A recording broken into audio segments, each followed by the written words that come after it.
Okay, we've got a really massive story to unpack today. It comes from what are apparently leaked classified documents. We're Yeah. talking about an agreement signed by, get this, nearly 4 dozen African nations. Our mission here is to really dig into this story because, honestly, if it pans out, this could be the biggest financial, maybe even geopolitical shift on the continent since, well, since the end of colonial rule. Yeah, it's huge. We're diving deep into this proposal for the One Africa Central Bank, the OACB, and its planned currency, which they're calling AF-ruled. Hmm. Now, according to these sources, and they're described as insiders close to the African Union's Economic Council, the ones who supposedly leaked the material, 43 nations have already put pen to paper. They've signed the agreement to set up this bank. And the language used, it's not subtle, is it? The sources are saying this OACB is explicitly directly designed to replace the dominance of the IMF, the International Monetary Fund. Exactly. And it's not framed like, let's talk it. It's framed almost like a done deal, a declaration. Yeah. Signatures are apparently already on the charter. What's really striking is the stated mission, African financial sovereignty. That phrase keeps coming up in the documents. So for you listening, what we want to do in this deep dive is unpack the core reasons behind this pretty radical break. We'll look at how the OACB is structured, supposedly to avoid the traps of the past, and crucially, the global reaction. Because apparently there's been immediate panic in some quarters and, well, celebration in others. Right. Let's start with the why then, the motivation. It really seems to boil down to this idea of the debt treadmill. The source documents, they don't mince words. They describe decades of what they call economic colonialism by design. Strong stuff. It is strong language, but it's backed by some, frankly, staggering figures in these documents. They paint a picture of a system that seems almost structurally rigged. Get this. Since 1980, African nations have apparently paid back over $1.2 trillion in debt repayments. 1.2 trillion, okay. Yeah, but even after paying all that back over 40 years, the continent still supposedly owes more than $700 billion. Wait, hang on. How is that even possible? You pay back almost double what you still owe. That sounds, well, it sounds like the system isn't designed for repayment at all. Well, that's exactly the argument being made in these documents. It wasn't sustainable for the borrowers. Mm-hmm. And the main tool the documents highlight were those infamous structural adjustment programs, the SAPs. These programs often forced governments into making deep cuts, things like education, healthcare budgets. They also pushed privatization of essential resources like water systems and selling off state-owned companies, all framed as necessary Western reforms. Right, so the borrowing came with these really heavy strings attached, strings that often seem to actually hinder growth rather than help it. And these current debt numbers, they're the driving force behind this whole OACB push. Precisely. The situation now, according to the sources, is that in many African countries, just paying the interest on these loans eats up over 30% of their entire national budget. 30% just on interest. Yeah. That's money that obviously can't go into building roads or schools or hospitals. But here's maybe the most explosive claim in the leaked charter, what they call the dirty secret. Reportedly, over 60% of IMF loans given to Africa weren't actually used for development projects on the ground. 60%. So where did it go? It was allegedly just recycled straight away to pay back older debts, mostly owed to Western creditors. Wow. So it just keeps them locked in, borrowing new money just to pay off the interest on old money. That's what the source calls the permanent financial treadmill. You're just running in place. Of ours. So the vision in the OECD charter is presented as this radical break. The idea is that financial policy needs to be decided in Addis Ababa or Johannesburg or Nairobi. That in Washington or Brussels. Exactly. It's framed as a declaration of financial independence for the continent's finances. Okay, the motive seems crystal clear then. Decades of frustration boiling over. So let's talk about the solution they're proposing, the structure they plan to build to actually get off that treadmill. This takes us to the OACB itself and this new currency, AF-ruled. Right. So the absolute defining feature, the thing that directly challenges the whole IMF way of doing things, is what they call the no conditionality model. No conditionality. What does that mean in practice? It's the core philosophy. It means, according to the charter, no demands for austerity measures cutting public spending, no forced privatization of state assets, and crucially, no externally imposed Western reform packages tied to the loans. The claim is simple. This will be African money serving African priorities. Okay, bold claim. How do they plan to make that actually work? Well, the plan detailed in the sources has the OECD operating in 3 main phases, designed to progressively replace reliance on outside institutions. Phase 1 is setting up a continental reserve pool. A reserve pool, like a savings account for the continent. Kinda, yeah. All 43 signatory nations agreed to contribute a certain percentage of their existing foreign reserves, dollars, euros, gold, whatever they hold into this shared pot, a stabilization fund. Okay, so they pool their resources. How does that help in a crisis? Is it faster than going to the IMF? That's supposed to be the key advantage. This pool creates an internal, fast-acting liquidity mechanism.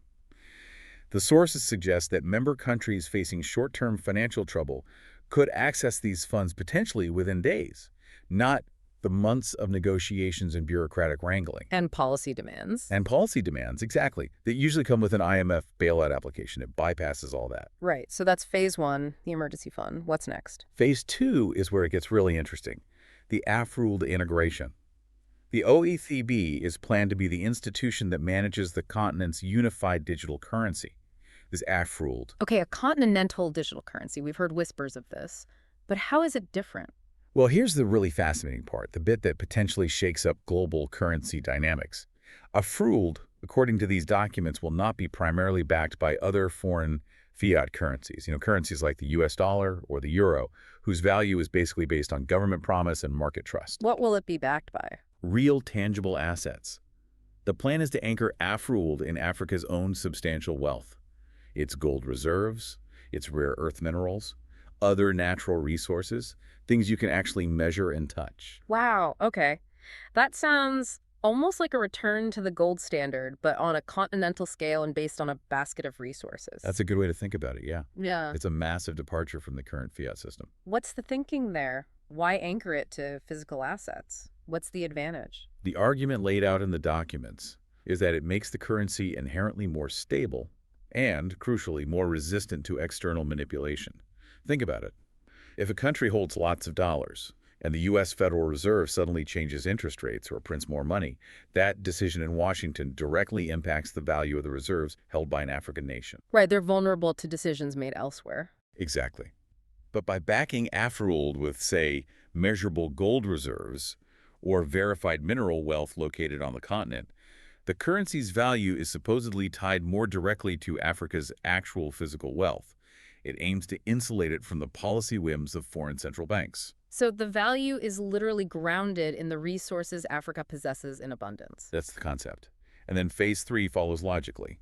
Development financing. Once the bank and currency are established, the OECD will provide infrastructure loans directly to member nations. And importantly, the repayment terms are designed, according to the Charter, to prioritize national growth and long-term development, not maximizing short-term profits for foreign lenders. So lending structured by Africans for African development goals. That's the vision. For the first time, the wealth generated from Africa's own resources could potentially be channeled back into the continent through a system controlled from within. Okay, it's an ambitious structure. Now, you mentioned 43 nations have signed on. That's a huge majority of the continent. The list includes the big economies, right? Nigeria, South Africa, Egypt, Kenya, Ethiopia, Ghana, Angola. Yes, all the heavy hitters are reportedly on board, which gives it significant economic weight from the start. But who's not signed on yet? Are there key countries still holding out? The documents do mention a few notable countries still on the fence. Morocco, Tunisia, Zambia are specifically named. And interestingly, the sources attribute this hesitation directly to, quote, external financial pressure, implicitly from Western institutions worried about this development. Okay. So potential pressure points already. Does their absence matter much if you have 43 others? Well, 43 is definitely a critical mass. But having major economies like Morocco outside does complicate things slightly, maybe for the payment clearing systems or reducing the total size of that reserve pool. It's a potential vulnerability they'll need to manage. Right. And that external pressure you mentioned leads us perfectly into the next part, the global reaction. The documents apparently describe this reaction as pretty polarized, pure panic in the West, celebration elsewhere. Yeah, according to one leaked memo cited, purportedly from a European finance ministry, Western officials are genuinely concerned. They apparently fear the OECD could seriously undermine the IMF's strategic influence across Africa. If African nations have their own major funding source without the usual strings attached, the West potentially loses its primary financial leverage point. Which could then, shift Africa's geopolitical alignment away from traditional partners in Europe and North America. That seems to be the core fear. It's about control, ultimately. financial control translating into political influence, and we're seeing alleged real-time reactions mentioned in the leaks too.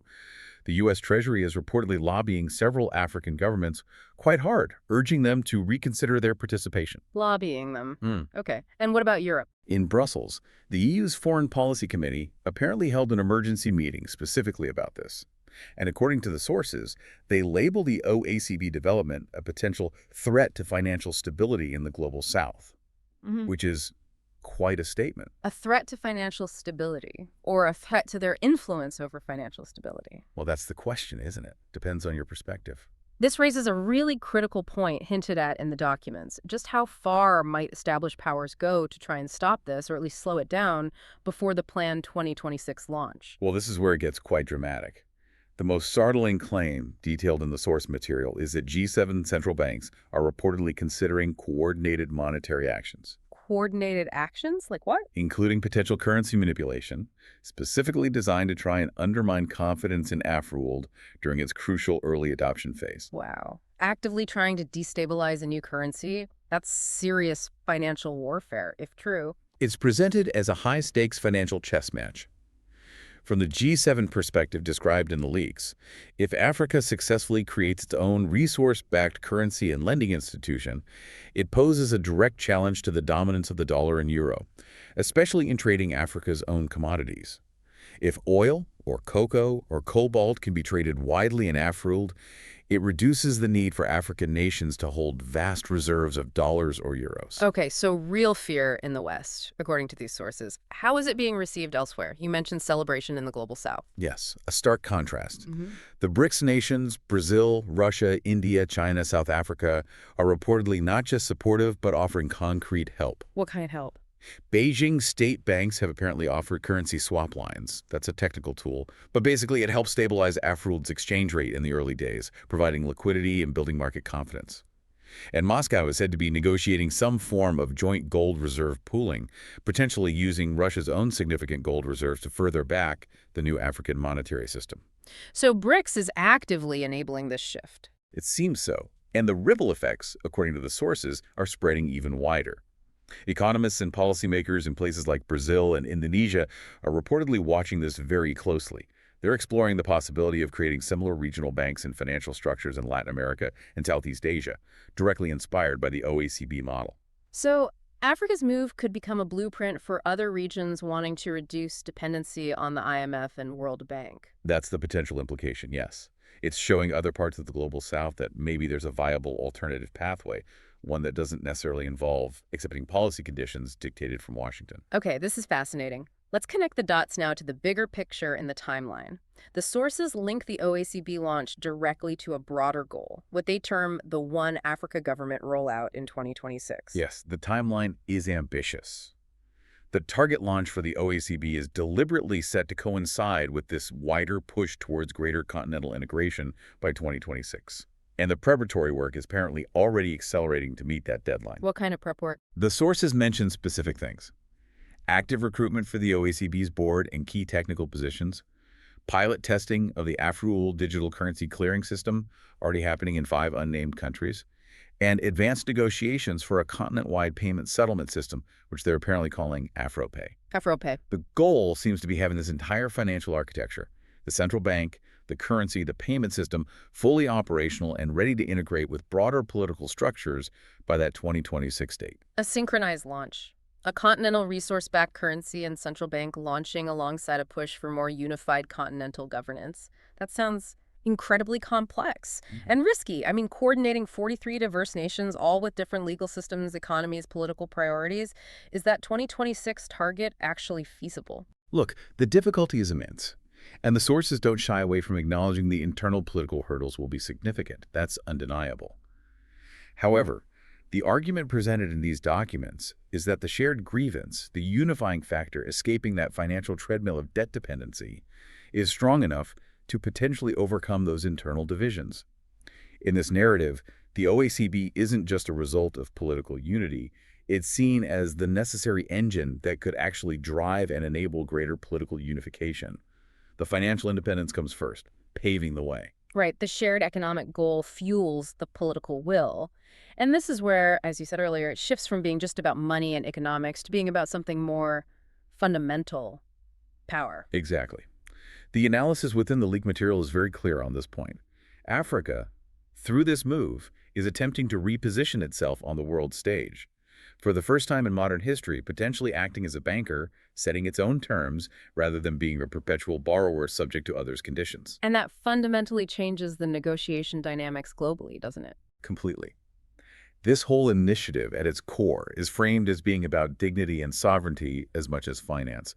The explicit goal stated is to finally keep the wealth generated from Africa within Africa, to stop the scenario where vast profits from resources are, as the documents put it, siphoned off to offshore accounts or raw materials are sold cheaply, while the continent itself struggles with poverty.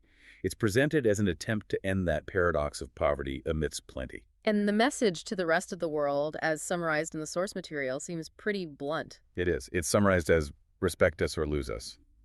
The OECD isn't portrayed merely as a financial institution. It's presented almost as a geopolitical weapon, a tool signaling Africa's collective readiness to finance its own path, free from external dictates. It's about fundamentally changing who sets the economic rules of the game, shifting that power away from the traditional Western financial centers. And towards African capitals like Addis Ababa, Nairobi, Johannesburg, that's the explicit aim. Okay, so let's just quickly summarize the sheer scale of what's being proposed here, according to these leaks. We're talking about 43 nations collaborating to build a new central bank operating on a no-conditionality model.